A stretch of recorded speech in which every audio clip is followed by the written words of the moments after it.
Alors cette relation avec le président de la République, on le sait, elle est parfois un peu houleuse. Vous l'assumez d'ailleurs, souvent. Vous en avez même fait une marque de fabrique pour demain ou après-demain. On ne sait jamais. Votre différence, vous la cultivez. Voyons comment avec Mickaël Darmon. Certains le surnomment Copé-Collé. À les entendre, Jean-François Copé s'inspire depuis longtemps de Nicolas Sarkozy en assumant son ambition d'être un jour le numéro 1. Mon caporal, c'est affreux. Il ne faut jamais être caporal dans la vie. Il ne faut jamais, et notamment pas en politique. Moi aussi, je suis assistant-chef. Hein, voilà. Puis la prochaine étape, vous êtes chef, quoi. Voilà. Hein, moi aussi. Jean-François Copé est né avec la deuxième chaîne de télévision, ce qui lui donne très vite une conscience de classe médiatique. Ses héros, Pompidou et Zorro. Pour draguer au lycée, il dit qu'il sera un jour président. En tout cas, il commence par séduire les électeurs à Meaux, en Seine-et-Marne, avec de la présence et des formules. Non mais c'est vrai, hein.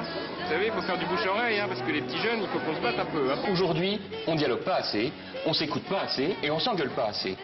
S'engueuler, Copé et Sarkozy ne vont pas s'en priver pendant la campagne des régionales en 2004, ce qui donne ce petit compliment aigre-doux à la veille du scrutin.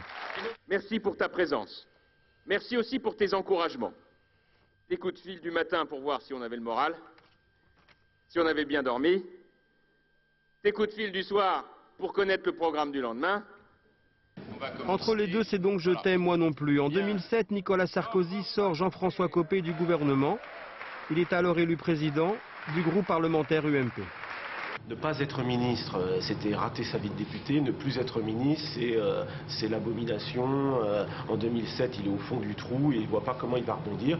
Mais Jean-François Copé fait partie de ces politiques. Vous leur confiez un hectare de forêt, vous revenez 2 ans plus tard, il en a fait un potager. Le gouvernement, l'Assemblée, comme Nicolas Sarkozy le faisait, Jean-François Copé explique que chaque poste qu'il occupe est très important.